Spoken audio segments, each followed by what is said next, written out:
नमस्कार दोस्तों, स्वागत है आपका मॉडर्न 24x7 पे। आज हम बीएड का BD 103 अधिगम एवं शिक्षण का इकाई 4 शिक्षण एवं अधिगम के ऑब्जेक्टिव क्वेश्चन को देखेंगे दोस्तों। ये कुछ इसके बारे में थोड़ा कुछ दिया है, आप पॉज करके देख लीजिए दोस्तों।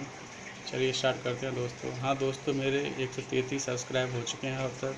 दोस्तों चैनल को सब्सक्राइब कीजिए, अभी बहुत कम सब्सक्राइब हुए दोस्तों। 1000 सब्सक्राइब हो जाएंगे तो मेरा चैनल मोनेटाइज हो जाएगा दोस्तों। आप लोगों से रिक्वेस्ट है, चैनल को लाइक कीजिए, शेयर कीजिए दोस्तों में, शेयर कीजिए दोस्तों। बीएड की परीक्षा आने वाली दोस्तों, अगस्त में एग्ज़ाम होने वाला है दोस्तों। ज़्यादा से ज़्यादा लोगों को मेरे वीडियो को नोटिफिकेशन मिले, मेरी वीडियो देखें और उन लोगों को एग्ज़ाम में हेल्प हो दोस्तों। यही मेरा प्रयास है दोस्तों। ठीक है दोस्तों, चलिए चलते हैं।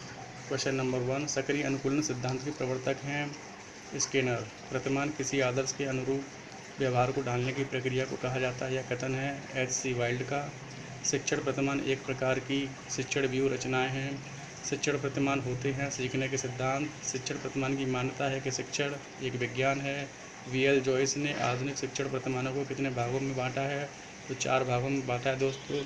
शिक्षण प्रतिमान के किस भाग पर अध्यापक की भूमिका का वर्णन होता है? तो सामाजिक प्रणाली पर। शिक्षण प्रणाली में सपोर्ट सिस्टम कहा जाता है। मूल्यांकन प्रणाली को कल का विश्व कौन चलाता है? तो कल का विश्व शिक्षक चलाते हैं। इतिहास का वास्तविक निर्माता अध्यापक होता है। यह कथन है H.G. वेल्स का। एक अच्छे अध्यापक का गुण होता है विषय वस्तु पर अधिकार और स्वतंत्र अभिव्यक्ति। गेने ने अधिगम की कितनी परिस्थितियाँ बताई हैं? तो दोस्तों 8 परिस्थितियाँ बताई हैं।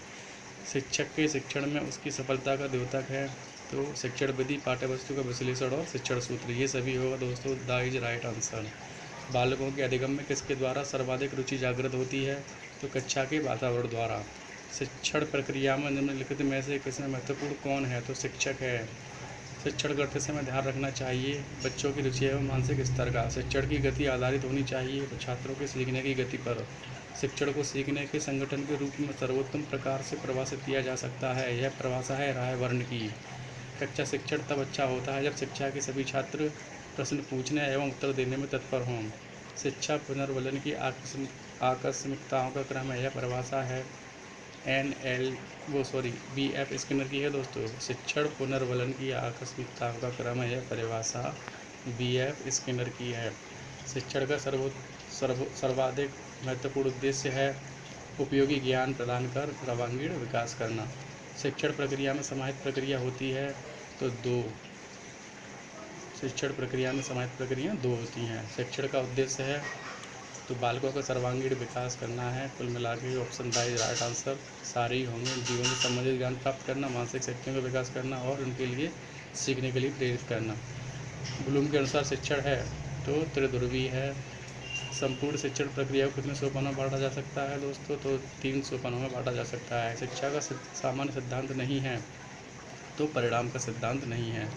शिक्षण का अधिगम आधारित विशिष्ट सिद्धांत है तो सारे ही हैं। अंतःक्रिया, आत्मीयता और स्वाभाविक क्रम का सिद्धांत।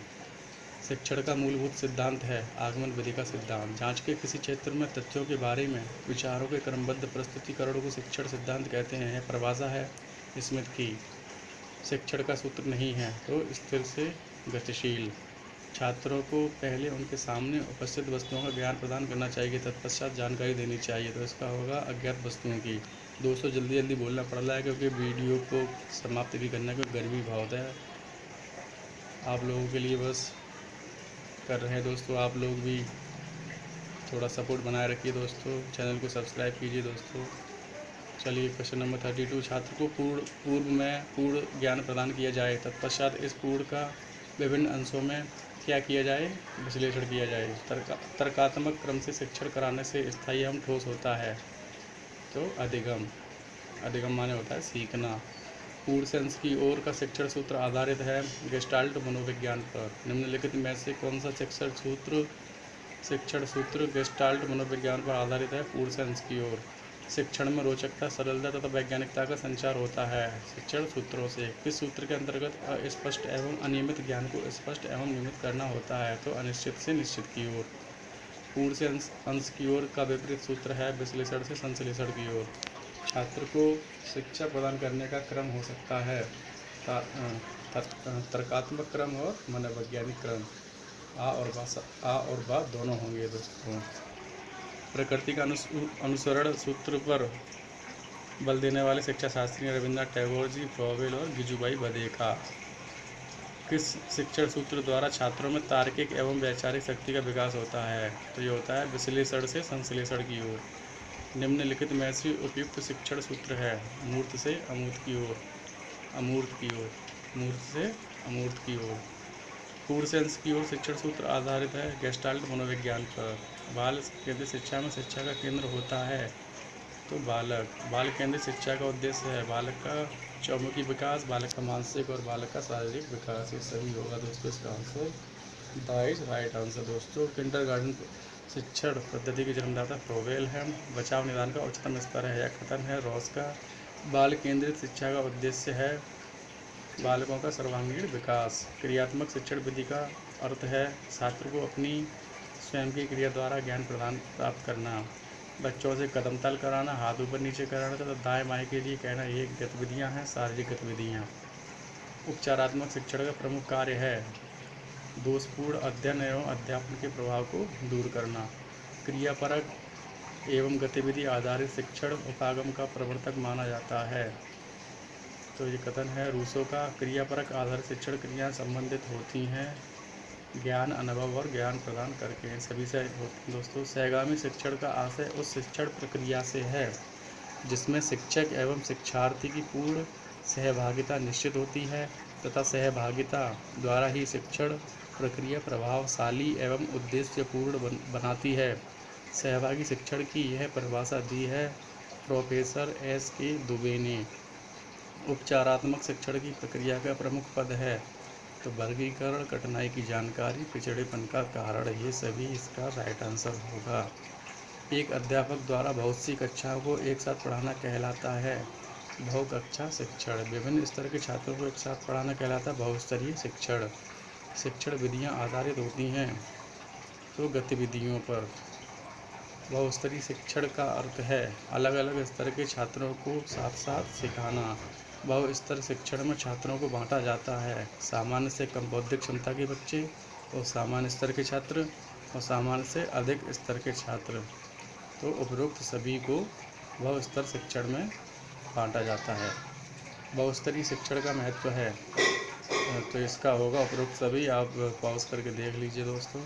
बहुकक्षा शिक्षण से आशय है एक अध्यापक द्वारा बहुत सी कक्षाओं को एक साथ पढ़ाना। बहुकक्षा शिक्षण को उचित रूप से चलाने के लिए आवश्यक तथ्य है तो पाठ्य पुस्तकें, समय विभाजन चक्र और बैठक व्यवस्था। ये सभी इसका राइट आंसर होगा दोस्तों। बहुस्तरीय शिक्षण व्यवस्था पर विचार करते समय सही संयोजन होगा तो समान दक्षताओं वाले पाठों का संयोजन, मॉनिटर, बैठक व्यवस्था। उपरोक्त सभी इसका राइट आंसर होगा। सहभागी शिक्षण की विशेषता है तो आप देख लीजिए पॉज करके दोस्तों। थोड़ा जूम कर देते हैं, देख लीजिए दोस्तों। चलिए 66 सहभागी शिक्षण की विशेषता है शिक्षक एवं छात्र दोनों को ही क्रियाशील स्थिति में रखा जाए, छात्रों को स्थायी ज्ञान प्रदान किया जाए, नीरस वातावरण को दूर किया जाए। सारे ही सही होंगे दोस्तों। क्वेश्चन नंबर 67 दक्षता आधारित शिक्षण का सोपान है तो पूर्व तैयारी, विषय वस्तु का प्रस्तुतिकरण और नियम निर्णय का समन्वयीकरण। ये सभी इसका राइट आंसर होगा। बालक की दक्षता विकास में ध्यान रखने योग्य तथ्य हैं तो उसे देख लीजिए।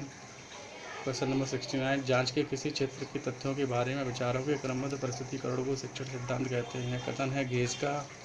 क्वेश्चन नंबर 70 नवीन ज्ञान तथा नवीन प्रतिक्रियाओं का अर्जन करने की प्रक्रिया अधिगम है। यह कथन है वुडवर्थ का। आदतें, ज्ञान तथा अभिवृत्तियों का अर्जन ही अधिगम है। यह कथन है क्रो एवं क्रो का। अधिगम की अभिवृत्ति अनुभव के परिणाम स्वरूप व्यवहार में परिवर्तन के रूप में होती है। यह कथन है क्रोनबैक का। व्यवहार के कारण व्यवहार में आया कोई भी परिवर्तन अधिगम है। यह कथन है गिलफोर्ड का। अधिगम व्यवहार में उत्तरोत्तर अनुकूलन की एक प्रक्रिया। यह कथन है स्किनर का। क्वेश्चन नंबर 75 अधिगम के अंतर्गत वातावरणीय आवश्यकताओं की पूर्ति के लिए व्यवहार में आए समस्त परिमार्जन समाहित करते हैं। यह कथन है गार्डनर मर्फी का। अधिगम विकास की प्रक्रिया। यह कथन है वुडवर्थ का। अधिगम की प्रक्रिया विशेषता है निरंतरता और सार्वभौमिकता दोनों की। अधिगम की प्रक्रिया में सम्मिलित रहते हैं कोई अनुप्रेरक, अंतर्नोद, एक आकर्षित करने वाला साक्ष्य। उपरोक्त सभी राइट आंसर होगा। अधिगम की विशेषता है तो अधिगम समायोजन है, अधिगम सोद्देश्य है, अधिगम अनुभवों का संगठन है, तो ये सभी होगा। अधिगम को प्रभावित करने वाले कारक हैं शारीरिक कारक, मनोवैज्ञानिक और पर्यावरण संबंधी कारक, तीनों हैं। अधिगम का मनोवैज्ञानिक कारक नहीं है तो ज्ञानेंद्रिया, तो प्रेरणा तथा अधिगम, रुचि और रुझान और बुद्धि ये मनोवैज्ञानिक कारक हैं, लेकिन ज्ञानेंद्रियाँ अधिगम का मनोवैज्ञानिक कारक नहीं हैं। अधिगम का शारीरिक कारण नहीं है, तो शारीरिक कारण नहीं है बुद्धि।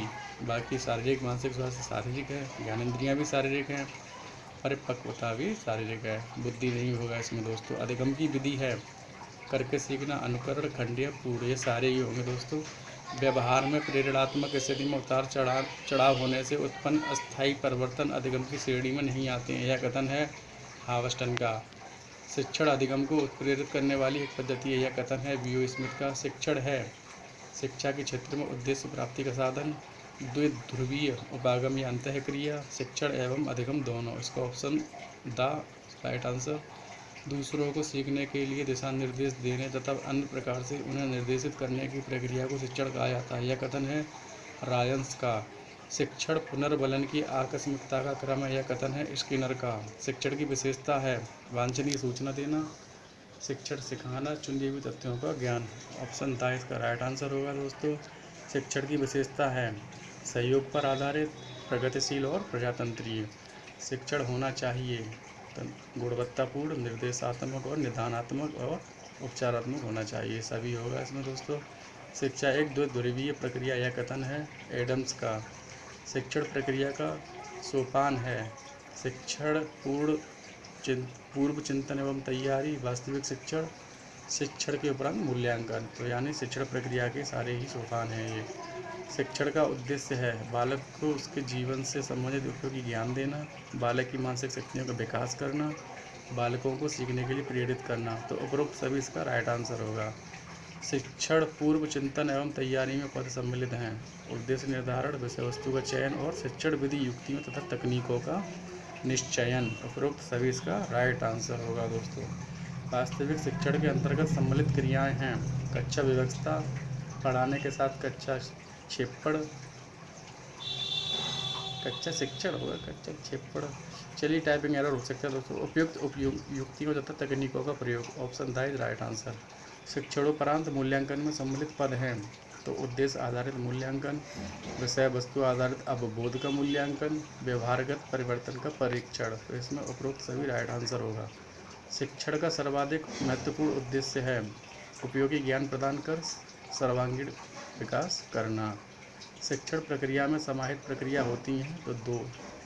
शिक्षण का सिद्धांत है करके सीखने का, रुचि का और प्रेरणा का सिद्धांत, ये सभी होगा इसमें। शिक्षण का सिद्धांत है व्यक्तिगत भिन्नता का सिद्धांत, नियोजन का सिद्धांत, जीवन से संबंध स्थापित करने का सिद्धांत। उपरोक्त सभी इसका राइट आंसर होगा दोस्तों।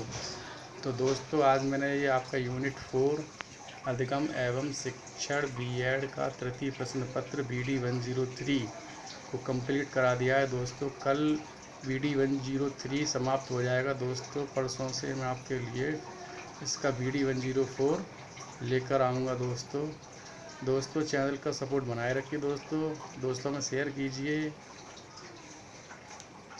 ताकि मेरे 1000 सब्सक्राइबर पूरे हो जाएं और फिर मैं आपके लिए कुछ और GK वगैरह के क्वेश्चन इसमें ऐड ऑन करूं दोस्तों। ठीक है दोस्तों। तो जिन लोगों ने मेरा चैनल अभी तक सब्सक्राइब नहीं किया है तो वो सब्सक्राइब कर लो दोस्तों। ठीक है दोस्तों, धन्यवाद दोस्तों, कल मिलते हैं।